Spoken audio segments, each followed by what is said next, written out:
The following program is a presentation of Milwaukee Public Television's Finding Work initiative. Goodwill Industries of southeastern Wisconsin is proud to support MPTV and the Finding Work series. It's hard work finding a job. If you need help, turn to the Goodwill Workforce Connection Center. They can assist you with resume writing and interviewing skills, plus give you access to computers and job fairs. Believe in the power of work. Manpower is proud to support MPTV and the Finding Work series to further explore the resources available at Manpower to help connect job seekers with employers. Visit manpower.com. People often do things and then they just do it just because of the pay or just because it's available. But I want to do something that I'm happy deep down inside, that I can say I'm waking up in the morning to do something that I enjoy doing.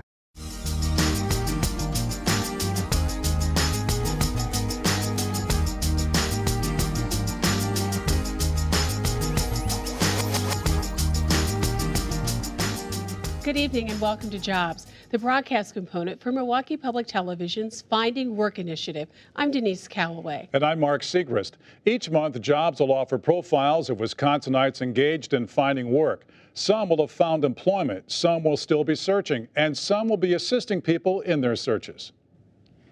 We hope to find the stories engaging, enlightening, and helpful. This month, we profile a couple who left corporate America, a student with 2 jobs, and an expert on preparing for job interviews. We begin with 3 students who are at the newly opened Job Corps Center. The U.S. Department of Labor is keeping a close watch on Milwaukee's future workforce, and for good reason. It has a vested interest. The department recently opened a new $28 million Job Corps Center on Milwaukee's northwest side.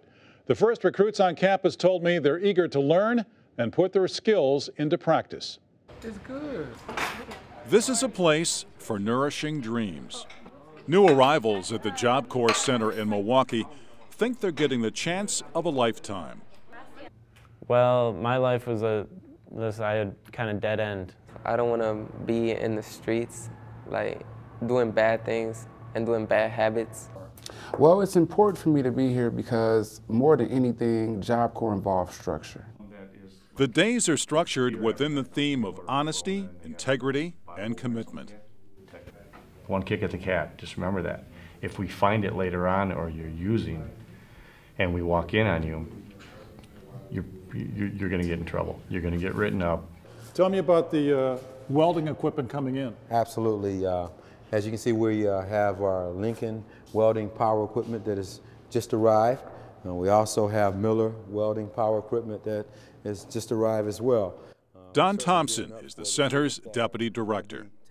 He says the choice of job training is extensive. We have a health cluster, which includes medical office support and the CNA program. We have a manufacturing cluster, which includes manufacturing, material handling, and welding. We also have a construction cluster, which includes cement mason and HVAC.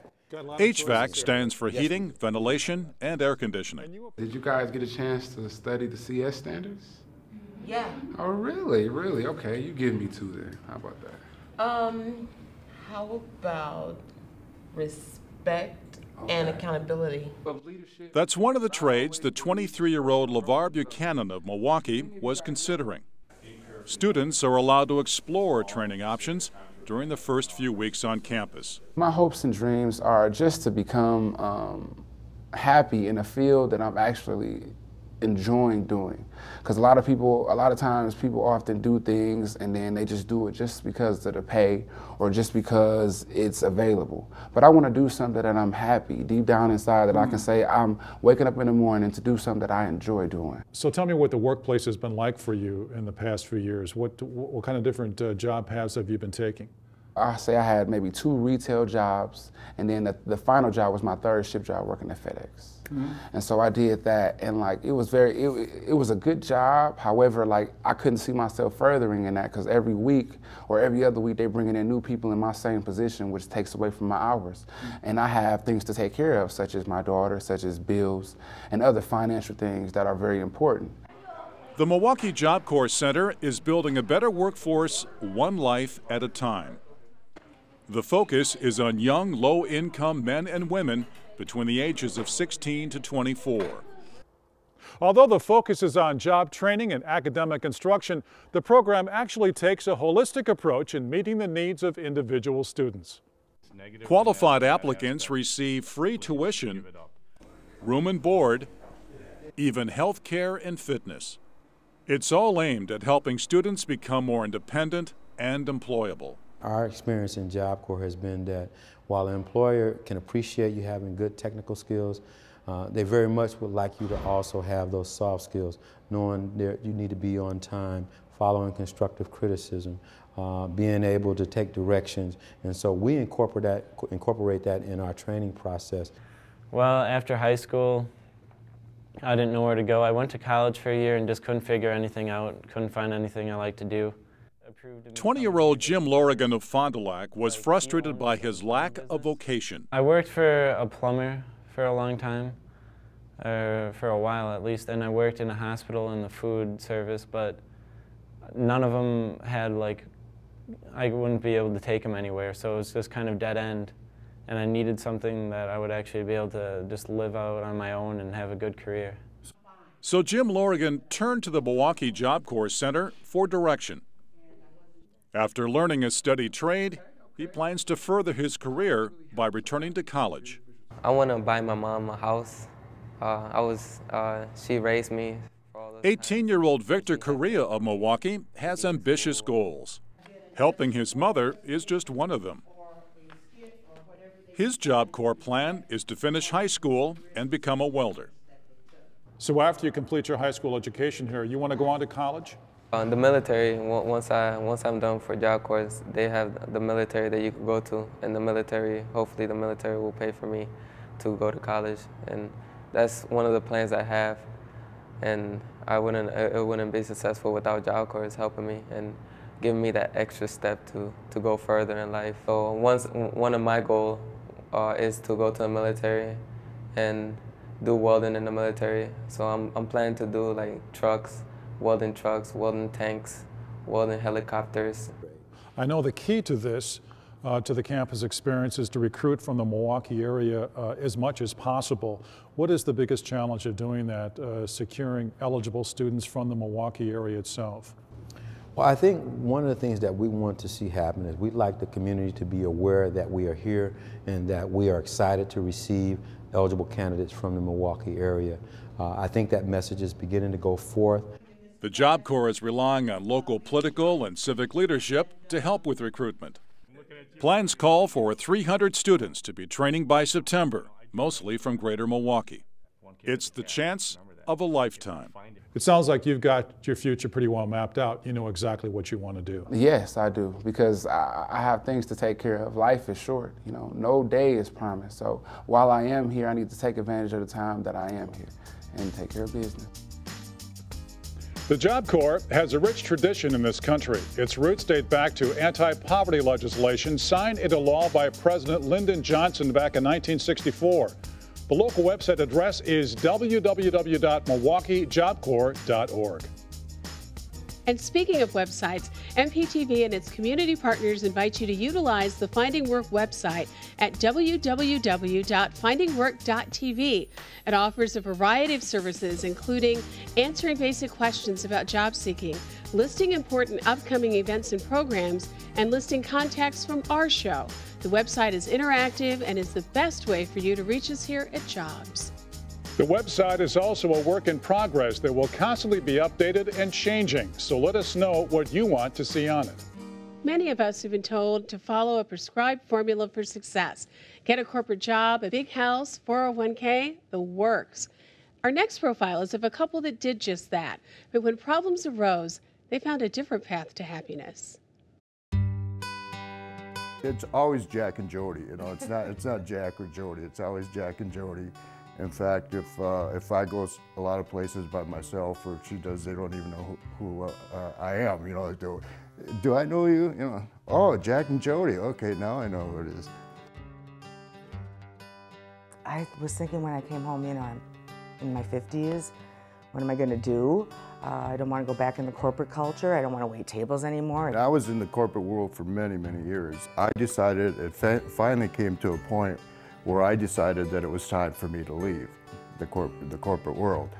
And I was in my 60s by that time, so I thought, well, I'm still going to need to do something to supplement my income.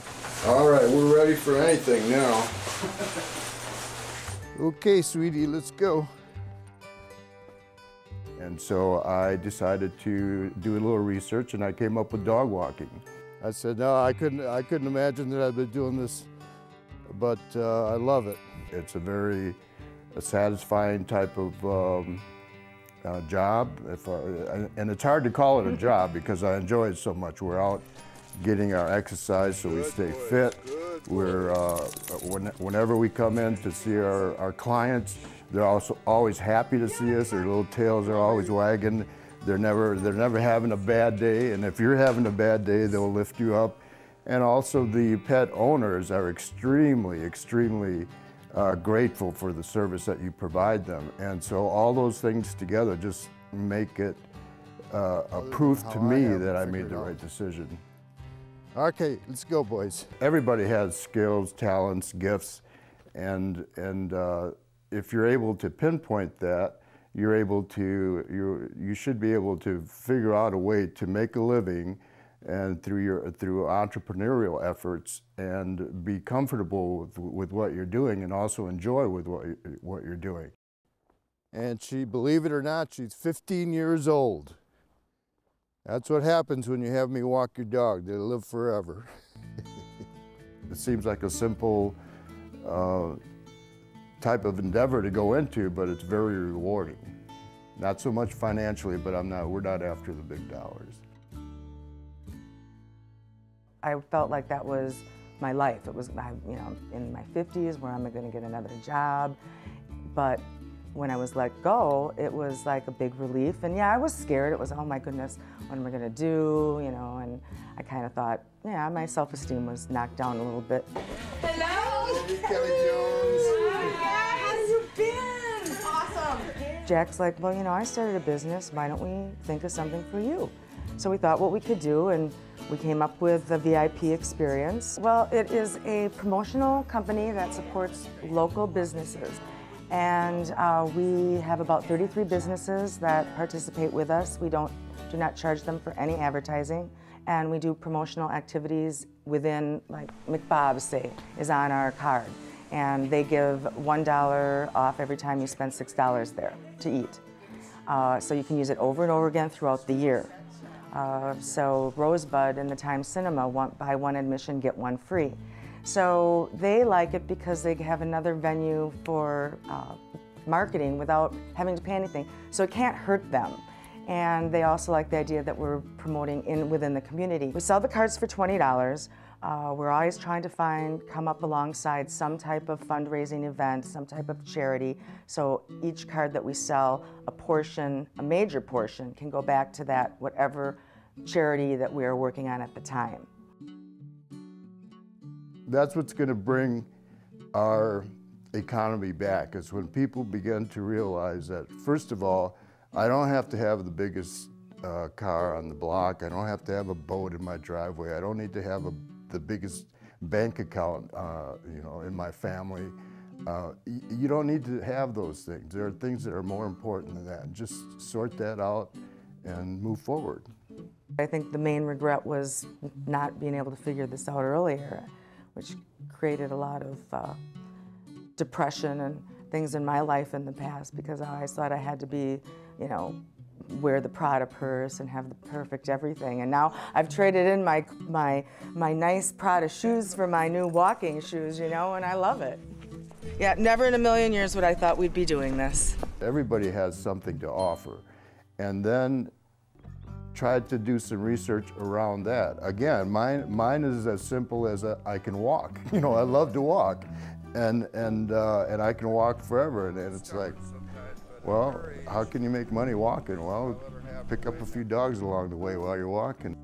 I can't believe that I stayed in the corporate world as long as I did. I talked myself into having to, because that was what the cookie cutter world says you need to do. You need to do this, you need to get a job, you need to get promoted, you need to make this much money, you have to have this much in your 401k.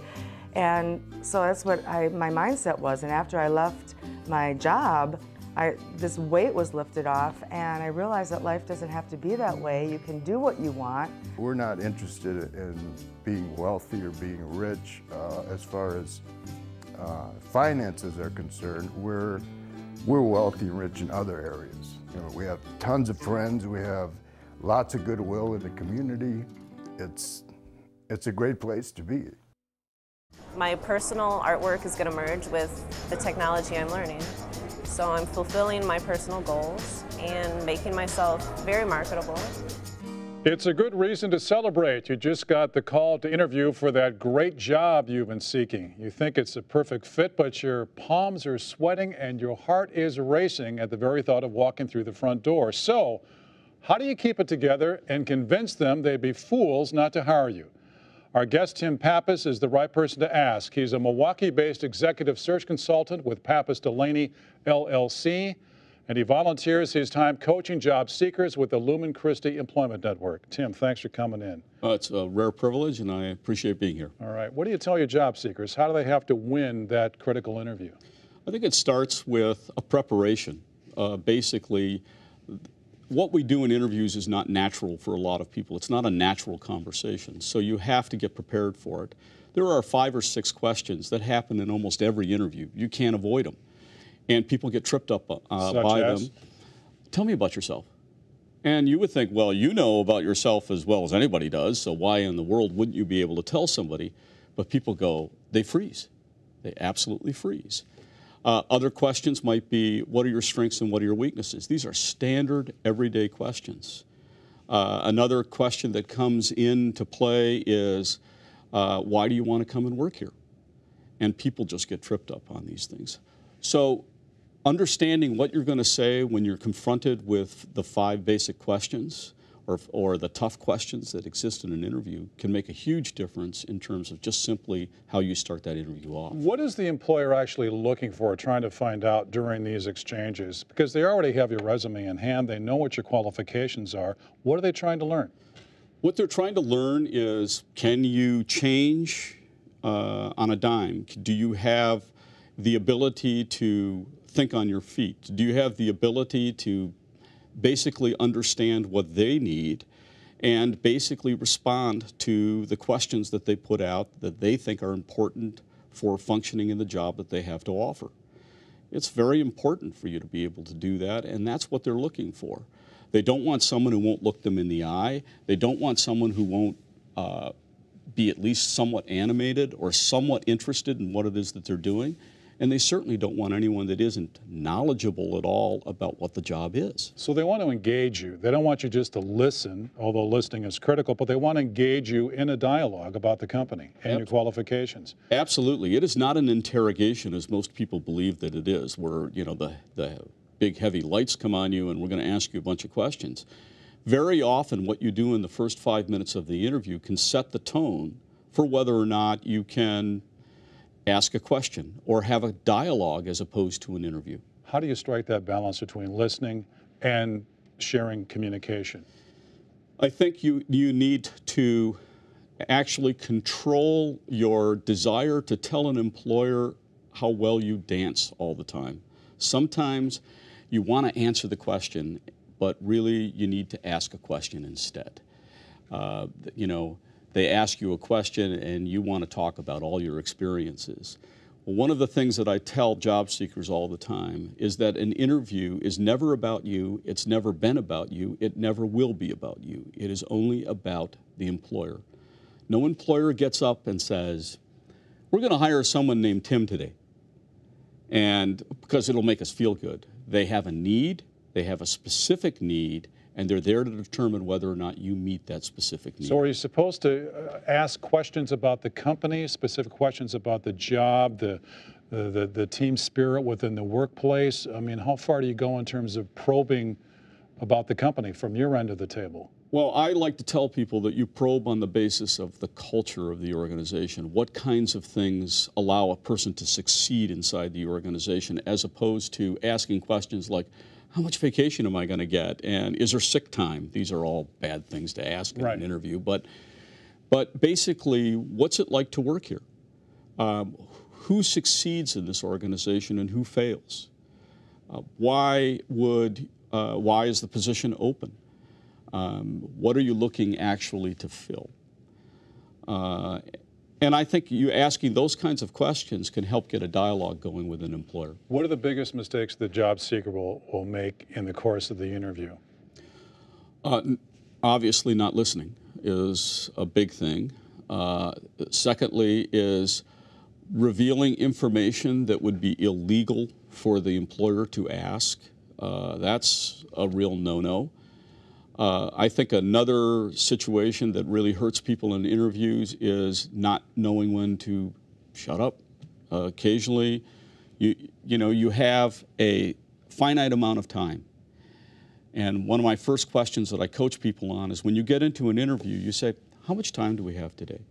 Mm-hmm. Because what it says to the employer is, I care about how much time you have, and I will also help you understand and manage to that time frame as well. What about small talk in the ice-breaking moment where you're greeting someone, when you're saying goodbye, when you're between important questions, dialogue?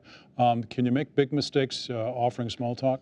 I think you can, but I think a lot of it has to do with some of the things that you do in the first 5 minutes of the interview. As an example, most interviews are won in the first 5 minutes. It can be as simple as the way that I hold my hand out and shake the person's hand and look them in the eye. Employers will not hire anybody that doesn't look them in the eye. They won't hire anybody who doesn't at least show some sense of comfort in this kind of setting. Well, Tim, thanks for coming in. Continued success to you, your practice, and your volunteer work. I'm happy to be of service at any time. And finally tonight, Carrie Jackson-Ardila came back home to Wisconsin to continue her education because she realized the more you know, the better your chances of finding the job or career that you want. Joanne Williams introduces us to the woman with the optimistic outlook and a dream to help others. We often hear about how there's no jobs out there. I don't particularly believe that. I have 2 of them and an internship which pays. A job in your field may be a different thing. I just want to develop my skills, and that's all I can do right now. Carrie does a lot. Here's her schedule much of the week. From 3 a.m. to 7:30 a.m., she lifts boxes and packages at FedEx. It's very difficult work. It's predominantly male. I would say, if I had to guess, it's 1 in 10 people that work there is the female. So I'm kind of the minority, and I can see why. It's very physical work, and it's exhausting. It's temporary, but I've gotten benefits from it, actually. It's a mental thing. From 8:30 in the morning until noon, she goes to graphic design classes at MATC. She may also have a class at 1 p.m., depending on the day. I didn't really see many other options for myself. And as a student with student loans already, I could defer my payments on those. So that's really helping me. And I don't know, life is all about learning, and I want to keep doing that. I don't really see myself ever stopping learning. And this will be part of a video about global warming and green technology. How much work have you done with video before?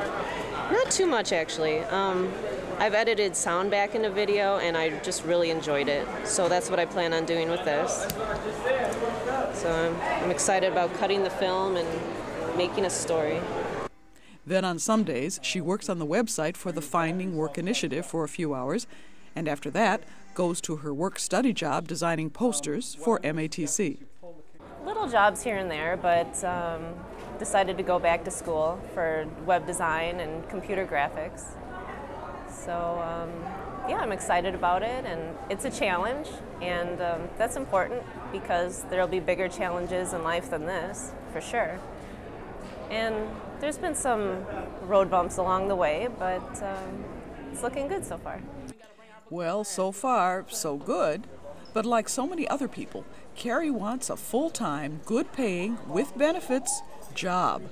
My personal artwork is going to merge with the technology I'm learning.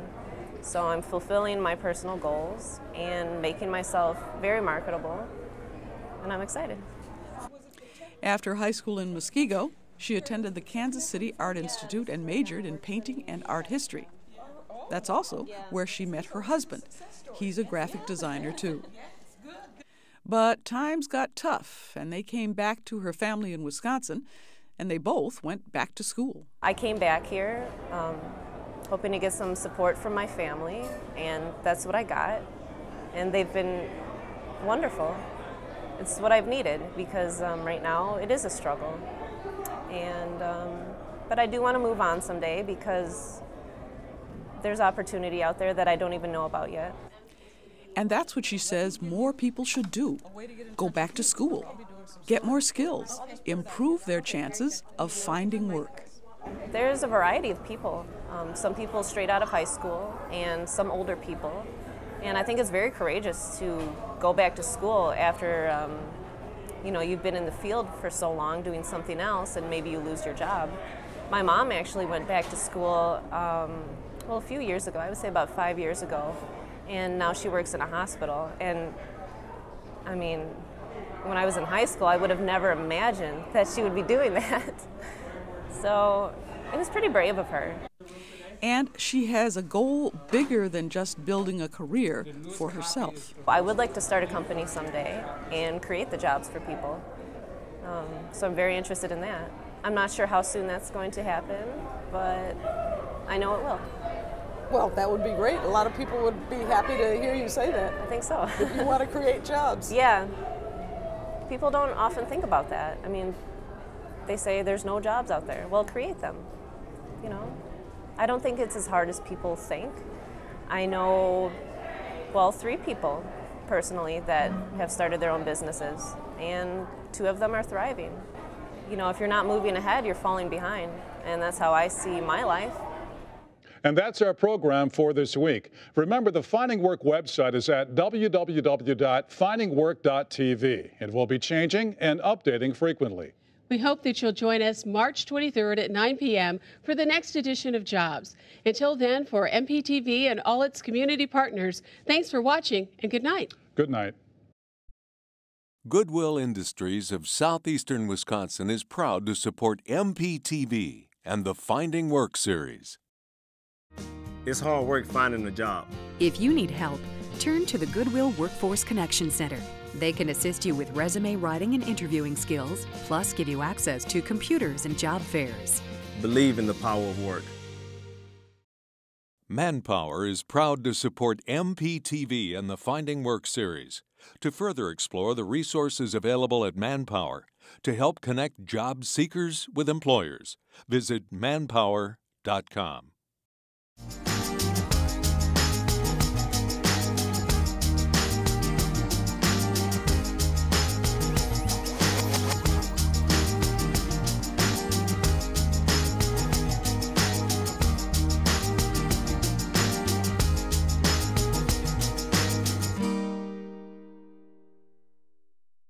The preceding program was a presentation of Milwaukee Public Television's Finding Work initiative.